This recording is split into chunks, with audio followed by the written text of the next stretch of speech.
Well, the Jamaican musician Vybz Kartel's conviction for the murder of an associate more than a decade ago has been quashed, with a London court ruling that attempts to bribe the trial jury meant that the conviction was unsafe. Now, the UK-based Privy Council has sent the case back to the local courts for a decision to be made on whether the matter should be retried. Joining us this morning to dissect some of the attendant issues, we have attorney at law Caroline Hay, KC. Welcome to the program, Good KC. morning. How are you doing? Good morning. I'm well, and you? Pleasure to have you. Pleasure to have you. Thank you Really very wanted much. to have Very you because kind. you have a unique experience as a seasoned prosecutor and seasoned defense counsel. So you see things from both Yes, sides. I switch from side to side sometimes. Yeah. But first and foremost, was the judgment that was handed down, given the trajectory of the questions that the law lords were asking, did it surprise you at all? No, I actually watched the arguments because the Privy Council you can stream live from their website. Yes. And it was over the course of 2 days.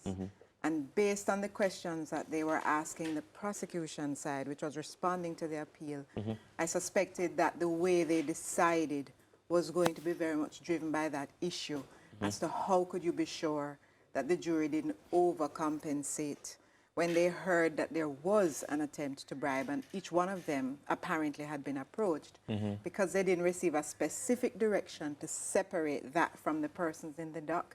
There's an idea of overcompensation, which is, well, if I am being bribed, it must mean that they're guilty. And there was no specific warning to that. So it wasn't they couldn't be sure that the jury had been true to the oath.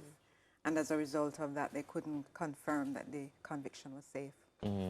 And so, given what they handed down, you've read the judgment. Yes. What were the key telling takeaways from it?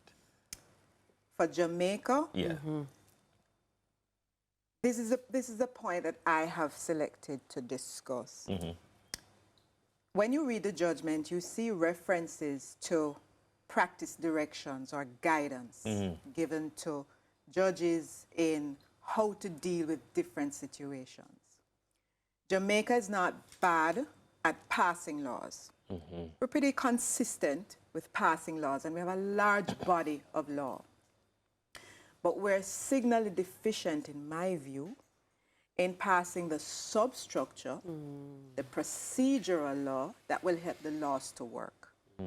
So you may have a jury act, and you have amendments to it, and you've had all kinds of tinkering with it, which has been good. But the procedures now, how do you do things when issues arise, are missing. And you get to that by having regular think tanks, committees that constantly revise your laws and make recommendations to government as to what you need. Without that little engine, you'll always have laws on the books with a missing substructure. Your guidance, your procedure, your regulations. Is that the fault of the legislature or the, Yes. the legal fraternity in Jamaica? It is the fault of the legislature, but it's fixable. So governance and how you approach lawmaking, in my view, and this is just my view, has to be supported by thinkers. Thinkers who will always recommend what changes you need, who will be looking at how it's actually playing out and be able to say, okay, you have a gap here or you need to strengthen here, and make consistent recommendations for parliamentarians to consider. They'll take some on, some they won't, some they'll shelve. But I think the thinking push behind legislation, how it should work, is missing in our country. So the law lords in England, you picked up a sense of almost sadness and empathy for the trial judge in the situation because he had no option in the circumstances but to release the jury. But the push to keep a jury after 64 days and active tampering would, I think, overwhelmed him. And so it was a very difficult situation. He had no option in that situation. I want to speak to that a little bit because there's a big discussion in the social media space around this now being an example to others who have similar cases to say, well, this is what we can do, get someone in to go in and whisper to the jury, and then others were debating it saying, members of the legal fraternity were saying, no, the precedent is there. Yes, this is a one-off case. No, this could have been done differently. This is what the judge could have done differently. But according to what you're saying, his hands were a bit tied. I think Walk us so, through because that. the judgment said two things. One, they observed that the judge said too little in the situation, meaning that they felt he should have said a little bit more to the jury, since they were all aware of what the issue was. But they then twice said in the judgment, but they doubt that anything he had said could have cured it, because the taint was so deep. And because there hadn't been an independent assessment by him, by speaking to each juror to see how far the contamination had spread, they weren't so sure that there was anything that could have been done to cure it. And that's why they referred to their procedural law that allows them, in a similar situation, for a judge to conclude the trial, discharge a jury and conclude the trial. And so without that kind of option, the only option was discharge a jury, which after a 64-day trial, with witnesses that have come forward, with all of what was happening, and the fact that they had to discharge an earlier juror because of an issue, the push to completing this matter, I think, just overwhelmed everyone. Everything. You know, King's Counsel, while this might not end up being a locus classicus, do you feel that this case will now become one of those precedent-setting matters that we will, and I ask this because of your orientation to teach, that law students will have to look at this case in terms of that it will offer us further guidance going forward? I don't know if the analysis in the case is as attractive to law students, but I hope that the issues that have been flagged up attract the eyes and hearing of lawmakers. And I saw in the papers yesterday that they're already making recommendations as to how to change the law. And my sincere hope is that it goes far enough. A lot of times we know what we need to do, but we listen very often to the restraint of the majority. And the restraint of the majority may not realistically face what we're facing here now. So I really think the idea of a judge, because we're already there, you can opt for a judge-alone trial. That's an election that an accused person can make. So we're already there. If there is a possibility of a judge alone, I see no difficulty within a similar situation, a judge being able to complete a trial. I think it will hinder or chill the idea of tampering. Because if you elected a jury, it means you don't want a judge alone. So if you tamper with the jury, and their lordships were careful to say there was no connection in this case between these appellants and the events.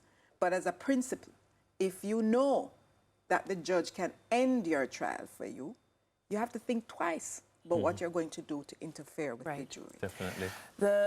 It's now heading back to Jamaica. There are many people who are just like, well, I'm sure quashed was one of the most Googled words last week. One of the first things we learn in criminal law. Yeah. So and some people say squash. It's not squash. It's not squash, it's quashed. So it has been quashed. It's being sent back to Jamaica. What does that look like for the lay person who is watching, who might just literally be like, I don't even understand what is happening in this case. It comes back to Jamaica for what to happen? Okay. So a conviction is a decision either of a judge or a jury on a criminal charge at the end of a trial. An appeal court can quash a conviction, which is literally squash it, what we use, quash, which is reverse it and restore a verdict of not guilty. Right. But so it is not that you're making it as if it never happened. No, it happened. You're just saying that it's not safe to sustain it, or there was an error of law, or some misdirection on the fact that was so fundamental that you can't save it otherwise. But the Privy Council gave a direction. They remitted the court back to the Court of Appeal to determine whether there should be a retrial. So the remitting is a power that the board has to redirect a case so it stays within the justice system for the local court knowing the conditions, knowing everything that's to be known, to decide whether in the circumstances of that case, there should be a retrial. And we're almost out of time. I want to ask you, because so much has been said about the prospect for a retrial, so much has been said to suggest that there's going to be no chance of a retrial. They're going to be free. Or time spent. You know, so what is your view? I won't express a view on the prospects of such an application. What I will tell you is that there's a very established framework as to what the court considers. Some of the elements are, is the evidence still available? Are the witnesses still available? The quality of the case, because remember, at the Privy Council, there was no criticism of the prosecution's case or its evidence. Correct. This is not a case that turned on anything to do with, There were two other questions that were put before the board and they declined to answer them because they felt that the first question, which was the jury tampering, was enough. So the quality of the prosecution's case has not been challenged. And so that is an issue I expect them to rely on before the board. But the court is going to look to see, yes, the time, yes, the question of media discussion, but the question of media discussion is a rare way to succeed to prevent a retrial. If you look at the cases over time, there are very few cases that succeed at preventing retrial because of media publicity. Because cases are public things, unless they say that they're private, and the press have a right to report on the facts. So you can't say, there's actually a judgment that says, you can't say that because of the seriousness and the drama surrounding the allegations, just because the media reports it, you can't get a fair trial. It does not follow. So the media reporting, and the defense is contributing a lot to it. The media reporting is going to be an issue for discussion, but the courts are also accustomed to hearing those complaints. And in my view, the line of cases tends to reject that submission unless you can show in a real way that it has really impaired you. Thank you so much. Caroline Hay, King's Counsel, has been our guest in this segment. More after the break.